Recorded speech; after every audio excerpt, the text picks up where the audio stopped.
Okay, welcome back to the Jiu-Jitsu Mindset. This is Pete Deeley. And as you know, the divine smiles on me every week and brings me people to talk to, people that I really would love to talk to. And I often think like, well, I wouldn't have a chance to have that conversation. And week in and week out, I'm surprised, by my good fortune. Before we get into the conversation, I'll remind you that Submission Coffee remains unclassified as a performance enhancing drug. So you can go to the jujitsumindset.com and get your subscription there. Uh, Today, I'm getting a chance to talk to somebody as I was preparing for the conversation, wondering what I've been doing with my time because he's done like I think he's lived several lifetimes in a single lifetime and has accomplished things in different domains that are incredible as each and of themselves. So we're going to talk about jujitsu, but he's someone that I would encourage you to learn about, not just as a jiu-jitsu athlete, but as a person. And his Ageless Warrior podcast is something that I was listening to just yesterday in preparation, and the latest episode talked about things that spoke directly to me. So, Professor Dave Meyer, thanks for spending time with me. Happy to be with you, Pete. Thanks for the opportunity. When I was thinking about the different things you've done in your life, it's impossible for me to get a sense of the weight of things because you've done extraordinary things. And so one of the things I'm very curious about when I talk to folks that have had so much energy and focus and time spent in jujitsu is that if that time and energy had been directed elsewhere, if that was absent from your journey, how would you be different? How would your life be different had you not become a coral belt? I mean, how many coral belts are there in the world? Not very many.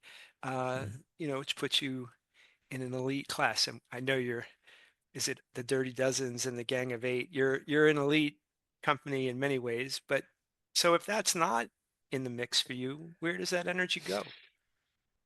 That's an interesting question because I started in jiu-jitsu when I was 6 years old. So, and my martial arts has been a lifelong journey that has very much bound up in who I am and who I view myself and having a mission to make the world a better place and all this kind of stuff. So without that, Um, and of course, you mentioned some of my other stuff. I have separate from my jujitsu stuff. I have lived a life working for a passion, a cause I believe in, animal welfare. Hmm. So if we assume that would have happened, but I would have had more time to do it.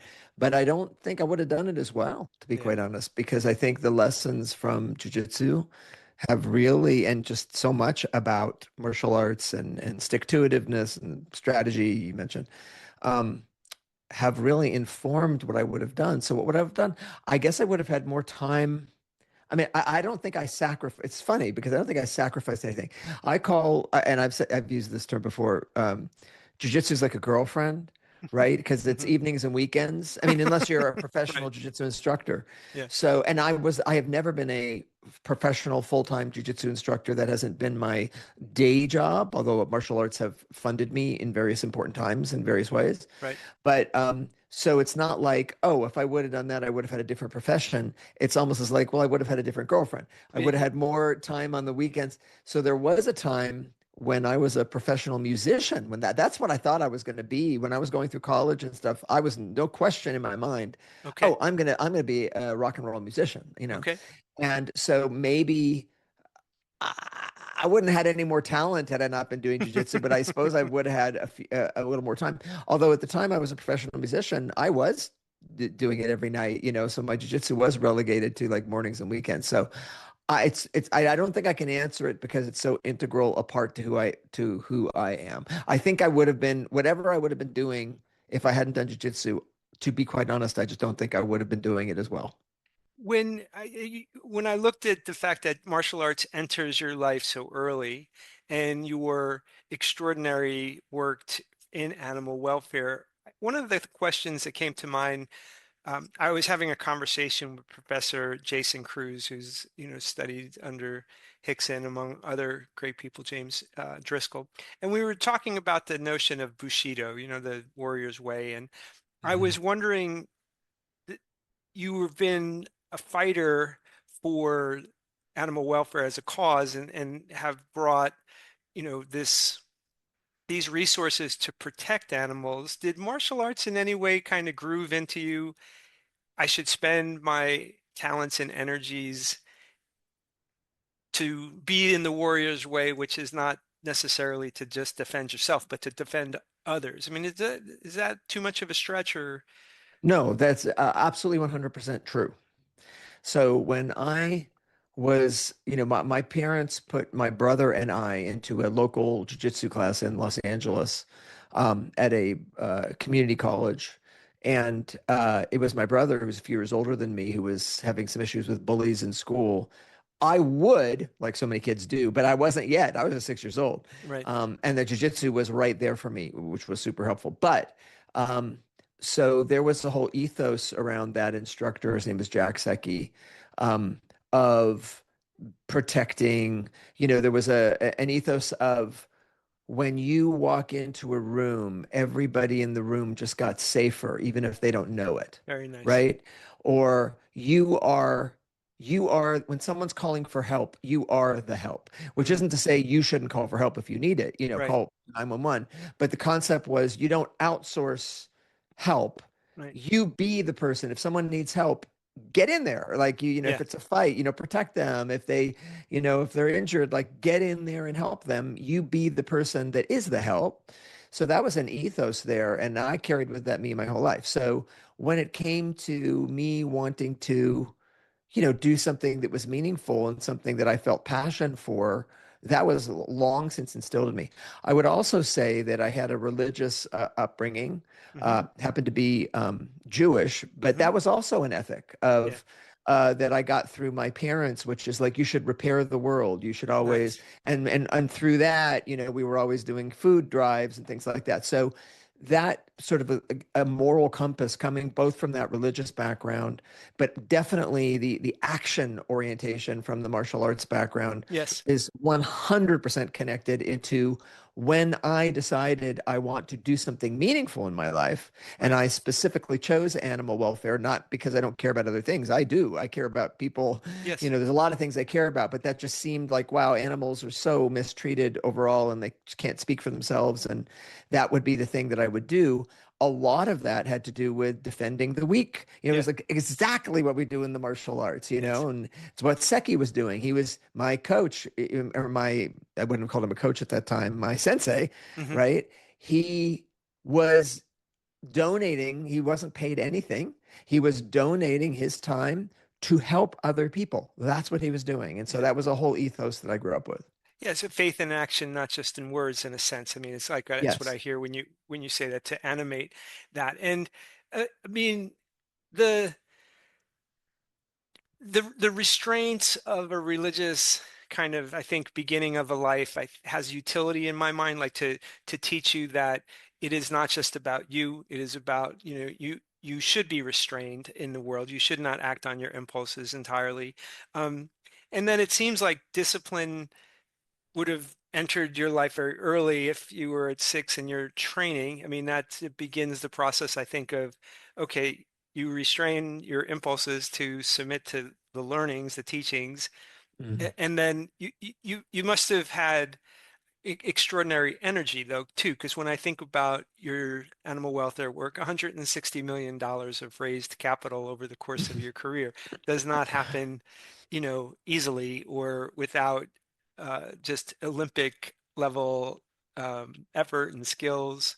I mean, were they connected? I mean, in some ways, I feel like that's another line of S- achievement. s- So, energy level is an interesting thing because I'm not like a manic person in the sense that, I'm not like one of those people who's bouncing off the walls who, Hmm. or something like that, who you would just say, oh, they've got super high energy or they've got ADHD or anything like that. I've never had that. Right. I'm in fact fairly mellow. Hmm. Um, but when it comes to the energy level to pursue something that I believe in, and I'm sure you and your martial arts listeners will understand what I'm talking about, because if you're passionate about something, you're putting forth a lot of effort. Right. Um, I have always had that.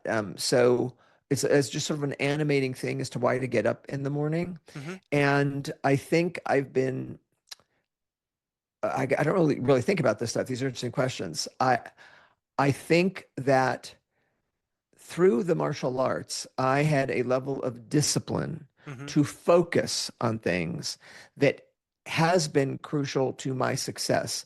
Meaning, I early on understood that you only have so many hours in the day, you only have so much time. So you got to pick and choose like what you're going to do with that time. Hmm. So like I grew up watching TV like all most kids in the early, I was born in 62, but early 70s, I Sure. was, living the life of any other kid, right? Yeah. But uh when I moved out and actually moved in with a girlfriend who I later married, we decided to not have a TV set. And Mm. this was at a pre-internet. So like you didn't have a TV set at home, you kind of didn't have anything to do at home. I don't know, Right, right. listen to the radio, play music. And that was a very conscious decision because we felt like that was something that kind of sucked away your time Yeah. in a way that wasn't productive. And Hmm. so I already had this idea that we all have the same amount of time and on average have the same amount of energy. And if it's not being drained away by having an illness or something like that, which it will be eventually for Right, most right. people. Yeah. So I had this idea that you only have a certain amount of hours in the day. And so you want to spend them wisely. And frequently, even decades ago, people were saying, like, wow, how are you getting all this stuff done? You get so much stuff done. And I remember my answer always was, I don't have a TV. Yeah. Yeah. So that has become more challenging a bit in the advent of streaming video and stuff. But now I'm just in such a habit of a work ethic that, yeah, we might watch, my wife and I might watch something late at night just to kind of chill out a little bit. But I am not spending time really on social media. I'm not spending time on things that I would consider distractions. And I focus my time on the things I think are important. And I think that so it's not so much an energy level thing. Like I say, I Yeah. think my energy level. Now, I do think my energy level is good. I have a really good diet. I mean, I can exercise longer than most people, and that helps if you're talking about getting good in martial arts. If you can train more frequently, if your body is resilient, and we can talk about that and all the things that good diet, stretching, sleep, and all that stuff. But I think for the big differentiator for me is that I was very focused on time. How much time do you have, and what are you spending your time on today? And when the day is over, you're never going to get that time back. Did you spend it wisely? That's And such that's a always been wisdom the thing. perspective, Professor Dave. Like that's a wisdom perspective, and it sounds like you had it early. So were you just taught and mentored very well, or did you have an innate sense that your only, non-renewable resource is time? And I was born in 1970, so you're a little ahead of me, but I would consider us a similar vintage. Oh, sure. You know, and I have had, I think, a similar perspective in that be careful how you spend your energy and time because you you're always grooving something in. You're grooving in some pattern of behavior. So try to groove in Mm. the best stuff, which, sometimes I'm successful and sometimes I'm not. Like many. Um, but I'm curious if that was just a native perspective to your personality or if it was something that you came upon via somebody's instruction. I don't think, yeah, I'm not sure it was native, but I don't think it wasn't like I had some particular mentor who said this. I think I've always felt it came from martial arts. Well, okay, so there was a pivotal moment for me when I was, I don't know, maybe 27 years old or something like that. So I had been living a life like anybody else. I was already a black belt, so I'd had that success. Yeah. I was doing my music as best as I could. That wasn't panning out the way I wanted. I had a day gig doing some good work at a law firm as a computer guy, but I think none of that was extraordinary. Like, yeah, I was living my life, young person. I had energy. I was doing my thing. But I did have an experience where um, got the bad news one night that a very young cousin of mine had died in a tragic accident. Wow. And it shook the whole family up. It Yeah. shook everybody up because she's just like, it was crazy. She was, lived in Salt Lake City and was like sledding down a hillside and a street plow rounded a corner. You couldn't Oh, see where the street oh was my and just, goodness. ran her over. It was one of these crazy freak accidents. And she didn't die immediately. It was amazing. She was very brave, very stoic. It was like, just couldn't believe, whoa, this was like a little girl who was saying, like taking care of her parents as she was dying. Yeah. But in any case, it had a big effect on me. And it was this wake up call that I interpreted as life is short. You don't know when your life is going to end. Are you doing so? And I think it was built on martial arts because by that time I had done plenty of reading about, like you say, Bushido Right. and the warrior's way and, this sort of good day to die stuff. Yeah. And all of that, like that realization of your mortality, of your finiteness, I think is very liberating because I Yeah. think it wakes you up to saying, hey, you have this incredible opportunity that you didn't earn. You were just sort of dropped on the planet and hopefully, set on a good path if you were lucky enough to be born into a good family and in a country with opportunity, which I was both. Right. And I feel like you didn't earn this, but it's going to go away. And Hmm. and often when you don't earn something, if it's handed to you, you don't value it. And so I do think that martial mindset teaches you that this could go away at any time and value it. And combined with that experience of realizing like, whoa, this was crazy. She was alive yesterday. She's dead today. Yes. I could be dead tomorrow. That's what caused me to match that with my sort of world saving proclivities from my kid. Like, well, what do you want to do? Like, what Yeah. do you want to be known for? And that's what really kicked me off into that. Okay, my time is limited. Let's start being smart about where and how I spend it. When, in terms of learning jujitsu, and because martial arts came to you so early, maybe that set your learning pattern, um, and maybe it didn't, but I mean, it surely had an impact. And I'm curious, I came to jujitsu as a 50-year-old. On basically my 50th birthday, I started Mm. jujitsu. And I'm curious what you might say about the difference between learning jujitsu and learning other things. Like, is it feel unique in any way, shape, or form? And by by way of what I'm interested in, for me, the communal nature, the need for a partner with a certain disposition was, if not unique, certainly has been special to me in terms of this process of learning. That these much younger, stronger, more athletic, more skilled people teaching me something in a way that brings me to the edge of danger, but then don't let me get hurt. I Mm. don't know. It's been a different way of learning than learning to be a business person or learning to pick your other thing. So I'm wondering if you think there's any distinctions between learning jujitsu and learning other things. I think you're right on there, Pete. I think that, you could, if you're learning, it helps to have a teacher on anything that you're learning, Right. but you can also just teach yourself. I mean, frequently, you could sit in front of, especially today, YouTube, and learn math, and you can learn other foreign languages, and you can learn a lot of things kind of on your own. Having someone there to mentor and present it to you is better, but you can learn on your own. Right. Jiu-jitsu, you can't. You can learn about it on your own. Right. You can know a lot of words and Right. describe a lot of things you're seeing, but you're not going to be able to execute techniques unless you have somebody to practice with. Right. And I think you're exactly right on that. So it's different in that way.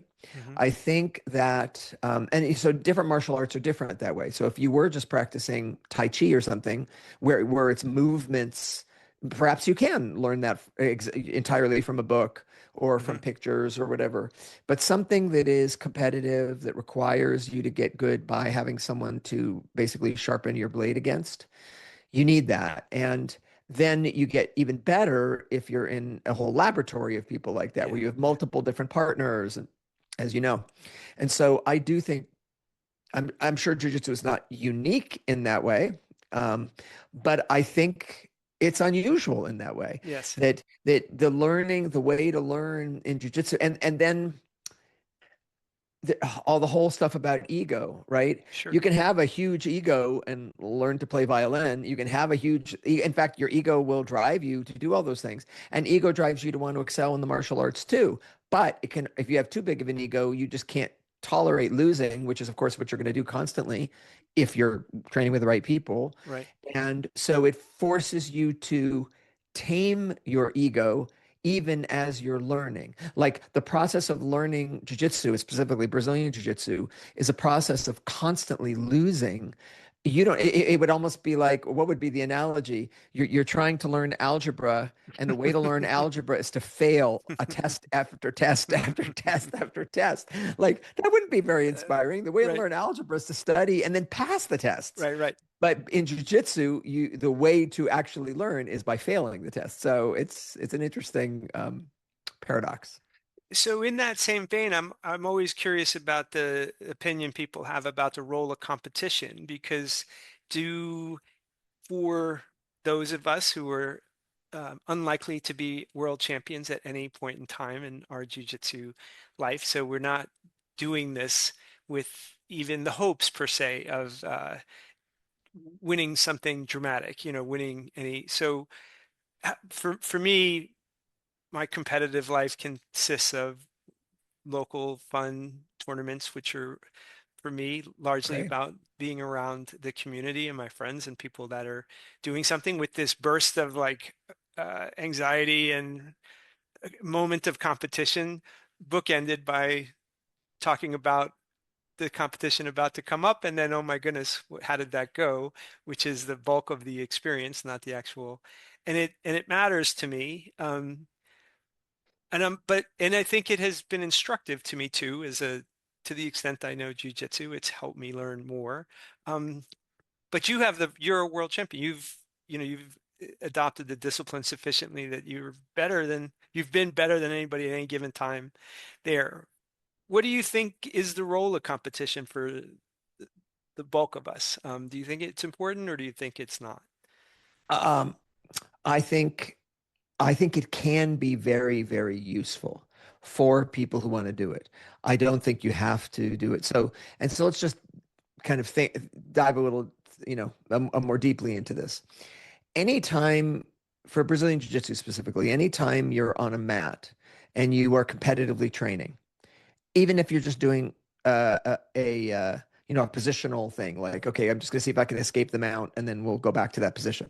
That's competitive. So Hmm. you're getting competition. So you are being competitive. You're having to face success. You're having to face failure. So everybody who's doing jiu-jitsu, unless they are just drilling and never actually trying to do something where someone is really seriously opposing them, is always competing. Okay. But now, what you're talking about, I believe, and what we talk about when we talk about competition, we mean, okay, yeah, stepping outside of your own mat. Right. And now let's go somewhere where we're meeting somebody else who's Hmm. not part of our team, who we've never met before, and where there's therefore more pressure and that. Hmm. And so that's the thing where I say most people, I don't know. I don't know. I think probably most people in jiu-jitsu do not compete. I think if you Hmm. look, depending upon the school, some schools really push it more, but probably on average, more people who do jiu-jitsu do not step into competitions than do. Right. But plenty of people do. And I am a big, big fan of competition. I think if you can step into a competition, if you are not so horrified by it, or if you just don't have time or so concerned about getting injured or whatever, there's different reasons that people don't compete. And they're all, valid. But I think if you can step into a competition, you should. I think that the chances of something negative coming out of that, like for example, an injury, are very, very low. And the chances of something positive coming out of it Yes. are 100%. Yeah. It's not possible to not get something positive out of it. If you walk out and you just have a terrible performance and you lose, all your matches, then great. You've just been handed a menu of things you need to work on. That's a Exactly. great outcome. So, so I'm a big fan of competition for a lot of reasons. For me, I my martial arts has always been rooted in actual fighting, in the Hmm. ability to actually win a fight on the street. And a fight on the street, people I think don't think closely about what they mean by that, but it could mean almost anything because that could be, I don't know, 10 against one with clubs. I mean, I don't know, on a bus. I mean, it could be anything. So having the ability, though, to fight in a real life situation where you have to protect yourself or to protect others or subdue somebody who's threatening to do harm to you or others, to me is always the basis for martial arts. And a key part of that is dealing with the fear and the stress of that. Yes, So yes, yeah. when we're in the martial arts school, even if we're doing a hard training like kickboxing, right? Hmm. Thai kickboxing, that is brutal, right? Absolutely. Jiu-jitsu could be really tough, but you're still among friends Hmm. and you're still not getting that element of adrenaline that you get at the level that you go into a competition, which is why most people don't like competition. They feel sick to their stomach, they feel nauseous, it's too Right, stressful. That's adrenaline. right, And so it's not the feeling of having a person point a gun at your head, right, right? So you don't really fear for your life, but it is closer to that than let's just meet on Saturday and start our training at 10:30 and then go have lunch, right. right? So I think for that reason, the ability to face a bit of adrenaline, a bit of fear, and get used to it, I think is really important. I already mentioned that it's a chance to learn from what went wrong Hmm. and in ways where you're training with people who you don't know what to expect. It's also a chance, and I think few people take this, to learn from what went right, Right, um, or to say, yes, I won that match, but why didn't I win it sooner? Or I won that match, but the guy did take me down once. right. Why did that happen? Like, so I think that there's lots of chances to learn. I think it's a good experience. It's certainly not to me. I mean, this sounds cliche, but it's not about winning or losing. Like you made the point that I've won world championships, and I have. But and I think you alluded to this in according to how you said that. That means that I won in a tournament on that day in my age division, in my weight class, by those rules. Right, I was the best person who was there that day. It right, doesn't mean that I'm the best in planet Earth. right, It right. doesn't mean I'm the best in my age division in planet. I mean, who else wasn't there on that day? I don't know. You went, and so to me, whether you're in a local competition or you're in a world championship competition, because as you know, in Brazilian Jiu-Jitsu, there's no qualifying rounds. Anybody can step into a world championship. Right. Um, so it's just a competition, and it just means you were better than whoever you fought by this rule set on that day. Is it a big accomplishment? I don't know. Were they good? If the That's people were right. really good and you were Right, better than them, that's a big accomplishment. right, Were they kind of really bad?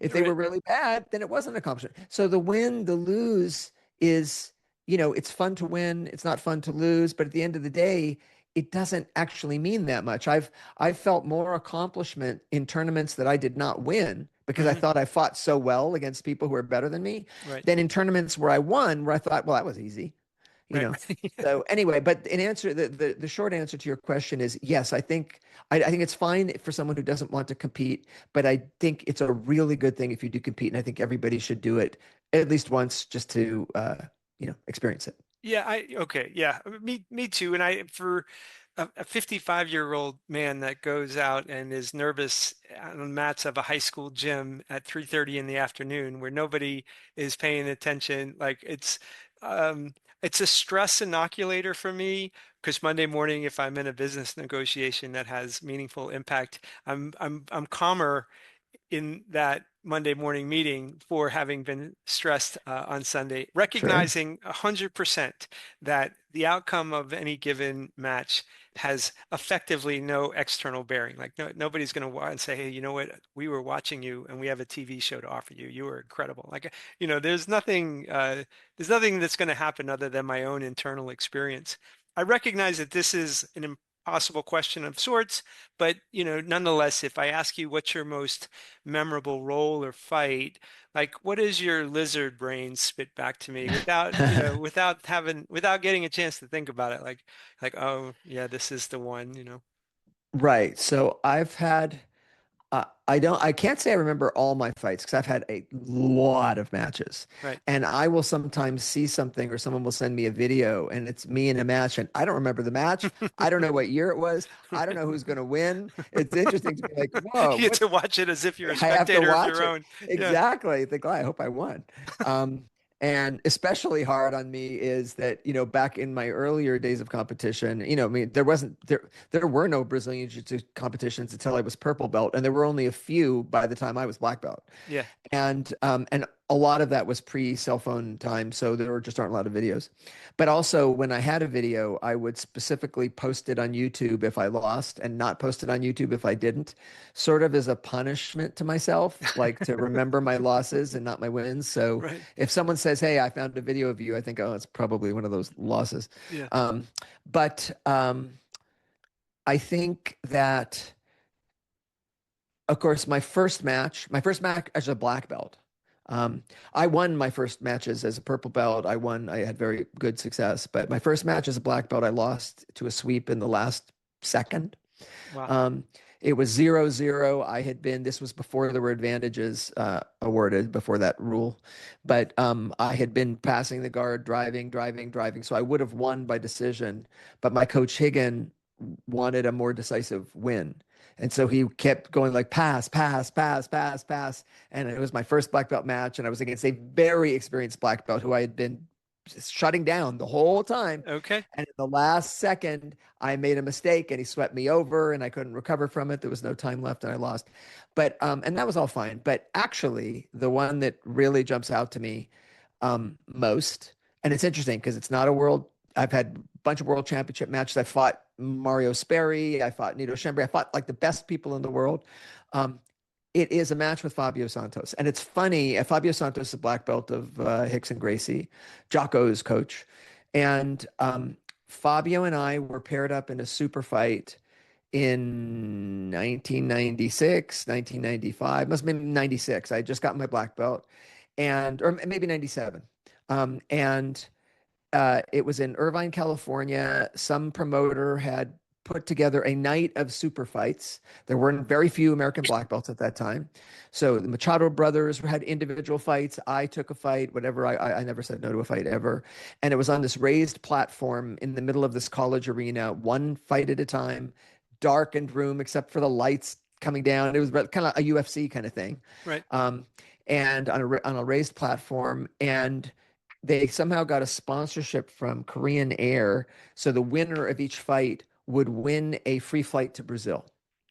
And so there was some stakes there, which was very unusual. And it was a fight between me and Fabio Santos, and I had very few black belt fights, and I knew who Fabio Santos was. And it was just, let's just say you could say it was either a great or a terrible match, depending upon how you want to define that. I would say it was a great match because it went back and forth and back and forth. People who saw it, and there was some crappy video of it. I'm sure someone somewhere has a video of it, but people who saw it said it was the most fun match they've ever seen. Oh, how So terrific. I'm going to guess, I don't know what the actual point score was, but I won. But I want to say maybe 16-12 or something like Okay. that on Okay. points. So many sweeps, Yes. many guard passes, Right. many times when he was on top, many times when I was on top. It was like two cats in an alley just going after each other. So you could say, well, that's a bad match because I understand technically. Higgin, my coach, would say, "What the hell was that? Take him down, pass his guard, tap him out. Boring match. That's a Right. good match. Right. Right. Like all of those points he scored means that was control I lost, but it was from a spectator's point of view a It great was, match. yeah, yes, great But stuff.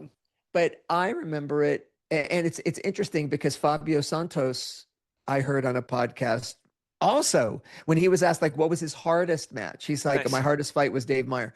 So we both had the same experience, and it was because I think I was just so amped up, and it was a very what I would call a hot mat. It was a raised platform, so it was bouncy, and that was part of why it was hard to control somebody Hmm. because you couldn't like stick them into the mat. It was Right. all very Okay. slippery. So even if you got a sweep, they might just like bounce off and recover, Okay. or it was just hard to control. So consequently, a lot of escapes and stuff like that. But it took so much energy. I remember being so exhausted.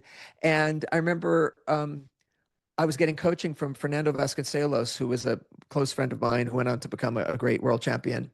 He's now a policeman, actually. And I could hear his voice saying, Dave, Dave, do this. He's a Brazilian. Dave, do this, do this, do this, do this. And then I remember they stood us up at one point, and I had no idea like what direction because you had these lights. Like I didn't know where we were on the mat. I didn't know what was happening. I saw Fernando with his head like there, and I said, "How much time is left?" And he said, no time is left. It's over. And I said, who won? He's like, you won. And I'm like, okay. All right, that's time well spent when you know, okay, just tell the I was in the CrossFit community. One of those shirts that they used to sell was, if I pass out, please note my time, like let me keep track of that. Well, Exactly. that's a great that's a that's a it's an amazing story. When in a similar manner, in terms of like asking you virtually impossible questions of all the fights to ask you your most memorable, although clearly that one That one stands out. that one stands out. When you think Oh, of and I should say, so I won the flight to Brazil, and I used it a few months later to go to the 1998 Mundials, World Championship in Brazil, where I took bronze medal oh, there in we go. the adult, yeah, weight class. I was the first American to win a medal at the black belt level. Amazing. So it's sort of part of my story. Yeah. I love that. And so, and as you say, you've had all these matches, all these great things. I'm sure you also have extraordinary number of stories of observing in your students and in the people in the community where jiu-jitsu impacted somebody profoundly. And I'm just curious if you could share in a similar manner something that pops to mind that, hey, here was somebody who found something that I love and it impacted them in a Right. profound manner. Well, as you know, jiu-jitsu has such a positive effect on so many people, right? It's their confidence, their health, their lifestyle. It's really, really good. And as I mentioned, I've never had my own gym. Hmm. So I haven't racked up quite the number of stories that someone has, like my buddy John Will in Australia. I mean, he's taught thousands and thousands of seminars and classes, and he has stories of people who were, like disabled, who he was able Mm, to yeah, teach and who changed their life. Um, I think the one that comes to my mind, just as you say that, is certainly not a disabled person, but I have I can't call him a student anymore because he's significantly better than I am. But Brian Johnson in Seattle was somebody that John and I met when we were teaching seminars, traveling. And I think he was already a brown belt at that time. hmm He'd maybe started with Alberto Crane in Arizona somewhere and then moved to Seattle. But he had gotten connected up with the Machados, and he was just this really nice guy, lightweight, very technically good. Immediately, when we taught the seminar, he stood out to both of us like, this guy's good. And we became friends. And he, at the time, was kind of had a club he was running, but he was painting houses. And it was just very clear, like, he wanted to teach jiu-jitsu full time. hmm And I think through John and my mentorship, we had a curriculum that we were able to provide to him. Nice. We had taught at so many martial arts schools that I had the chance to see what works and what doesn't work in terms of business practice and things like that. And I think, and Brian can correct me if I'm wrong, but I think we gave him the confidence that he Nice. could give up his day job of painting houses, and it doesn't have to be a jiu-jitsu club. And we said, stop calling it a club, start calling it a school Right. and run the school. And he did that, and it's become a tremendously successful school for decades now in Seattle. I Wow. think he enjoys his life very much. And I think that, I feel proud to have been a part of something that helped such a nice guy who himself now has helped so many people Yeah. to kind of help find his place doing jujitsu professionally. That's the one that comes to my mind. That's amazing. Well, I often ask people their superhero name, but before if you have one, I'll ask you to reveal what might be your superhero name. But I'm going to take a quick departure just because I have something that struck my curiosity, and I'm wondering, Sure. in your musician days, is it Hmm. in LA? Were you playing in LA most of it? Yes, yes, I was. And so is this in the 80s? Is this Yep. the and what may I ask what the genre of music are you rock and Sure. roller? Were you what Pop rock. Yeah. pop rock? Yeah. Okay, Pop rock, danceable rock. danceable rock.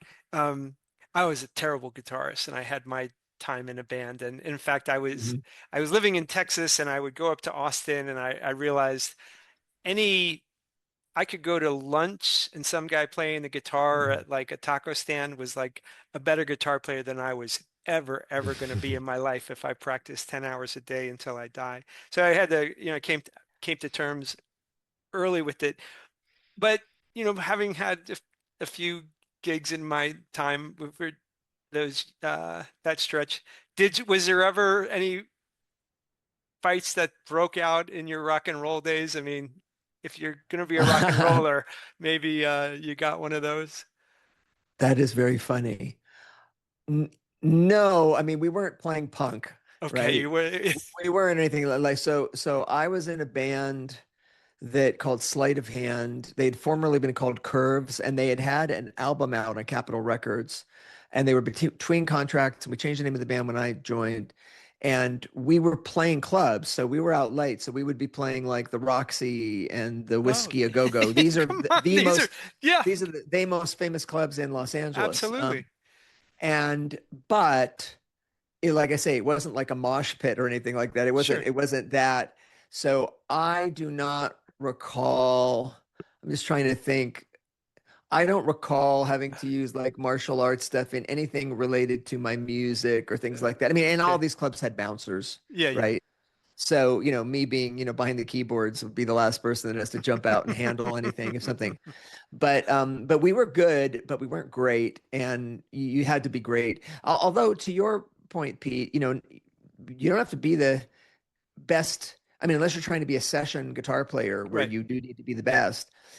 Plenty of people who've made it big in music are not the best singer, or the best, but there has to be some sort of magic and Yes. luck and things that come together at some time. I had actually on my podcast, you mentioned Ageless Warrior Lab.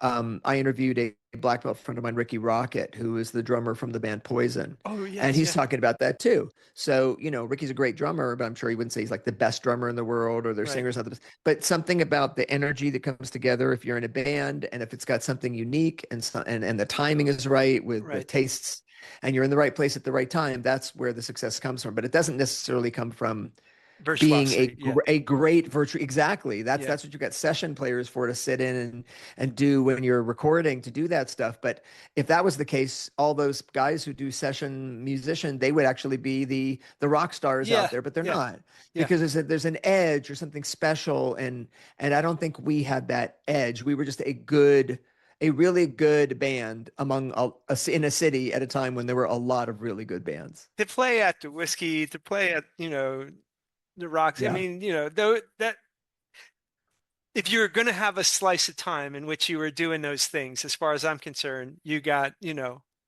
that's as good as it gets in my mind. If you're a young man playing at those places, that sounds pretty amazing to me, regardless of where it went in the future. It is. We were just a couple of years. This was the late 80s. We were, I don't know, 2 years behind Van Halen, that kind of stuff, Sure. and who also came from Los Angeles and the Valley. I mean, a lot of people. The high school I went to, Jeff Porcaro, who was a drummer for Toto, came from my high school. Living in LA, there were like, if I look back at my high school and say who were all the famous people that I went to high school with, like either in my grade or within a couple of years, Yeah. it's kind of crazy. I There mean, was there was a whole, yeah, cluster, right? there's actors, Yeah. people who maybe people who weren't alive at that time wouldn't know who their names, but like where the biggest soap opera at the time was General Hospital, and there was Sure. this thing with Luke and Laura. Laura was Jeannie Francis. She was a friend of mine who went to my high school, right? Um, Terrific. there was Escape at Witch Mountain. The kid Ah, escaped that's from right. Yeah. the young guy who was that. I forget his name. He came from my school. Mitch Gaylord, he's not an actor, but the Olympic Gymnast. gymnast, Yeah. was a year ahead of me. So something about being in LA at that time. But there was yeah, so being in LA and being able to be, whether it's the movie or the TV scene that was in LA at that time, or the rock and roll scene that was in LA at that time. Right. But I felt like we were at a cusp when sort of British invasion was happening. Like what the kind of music we were playing was on its way out and Mm, not on its way in, yeah. so. Yeah. Yeah. It's funny when I look back on, what should have been the music of the time. I was not listening to my own music in the 80s. I was often listening to music that was of the decade before, or even 2 decades before, for whatever reason. And then um, it's funny, it feels like things are on a 20-year delay where you start things become things that you didn't think were cool. I didn't think were cool per se at the time in the 80s became super cool to certain kids later on. And then I think of what I missed, not paying attention to things that were right around me. And I think in for our age group, being in a city being in LA, being in New York, I'm from New York originally, Mm, was different than it is now in an age of YouTube, where right. if you were not in those population centers, you were not seeing the things that you guys were seeing. So in a certain sense, that cluster of talent, probably fed on itself. Whereas now you could be anywhere in the world and be watching whoever you want on YouTube. And as a musician or an actor or artist of any stripe, Right. your influences can be wider, I think. No, I think that's very true, Pete. And I actually talked to Chris Howder, who's a black belt, who got his black belt the same day as me, one of my training partners. And he was talking about how he was in the right place at the right time, both for Gracie Jiu-Jitsu, but also for punk when he was at Yeah, like some of the, and I never got into punk, but he's like listing off the names of bands that I guess were like the original bands of punk where he yeah, was in their concerts and stuff. But you know what? Interestingly, just to loop us back to martial arts, the yeah, same was true in Los Angeles for martial arts. right. So growing up martial arts, as a teenager in the 70s, Chuck Norris had his school, and Benny Uriquitas had the Jet Center, right? The best kickboxing. Dan Inosanto was in Los Angeles, Bruce Lee's Yeah. protege and JKD. And then of course in the late 80s, the Gracies, Hmm. came to Torrance and in LA.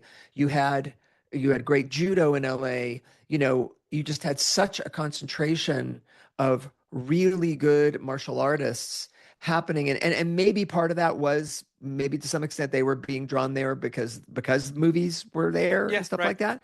But whatever it was a great place to be, to have access to martial arts that someone in Toledo, Ohio, Yeah, just simply wouldn't have access to at that time. right. So I'm glad to see a proliferation of access through the internet and YouTube. So now that whether it's the guitar, well, actually I say Toledo, Ohio, guitar players, there is rock and roll from there. But wherever you are, you have access to seeing good music, good trends, good jujitsu techniques online. Yeah, We could talk another time about, where that becomes actually problematic because you're just consuming content that you don't yeah, really know what you're looking at. right, But I do think in general it's good. But at that time, definitely where you were living 100% limited your potential.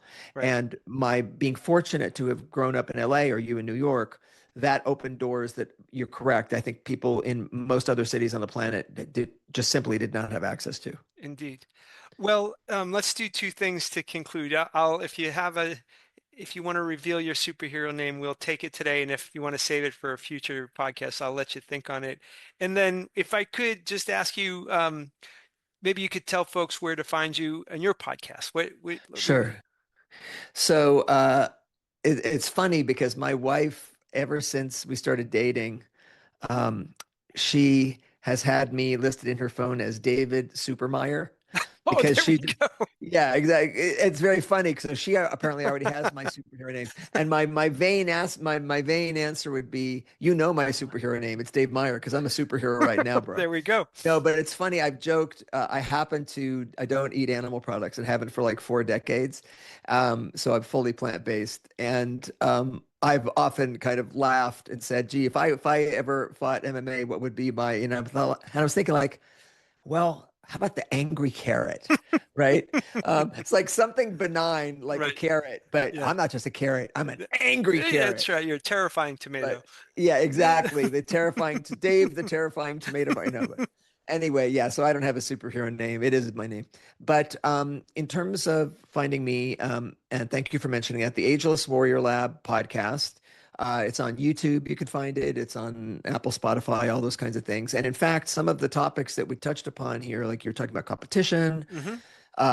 and how much time you have left, that sort of thing. I've done specific. What I do is sort of episodes where I'm just sort of talking about my thoughts on something, and then I also have interviews. But on those, they call them life lessons, where I'm just talking. Yeah. I've actually hit some of those subjects. So if people were interested in hearing more from me around that, you can find those and listen to them. Well, yeah, let me, I would listen to the one on strategy.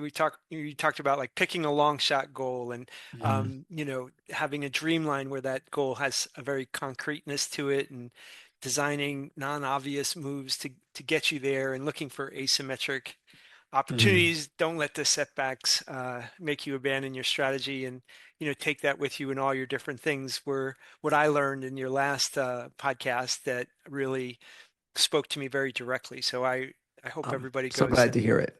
listens to it, and I wish you incredible success. Given your record, I'll let Joe Rogan know that you'll be taking his spot any day now Yes, I'm as the sure world big. Joe should be shaking in his boots. Well, the terrifying tomato is coming for him, and Exactly. I'll let him know. So, sir, thank you very much for the time. I loved our conversation. Wonderful. You take care now.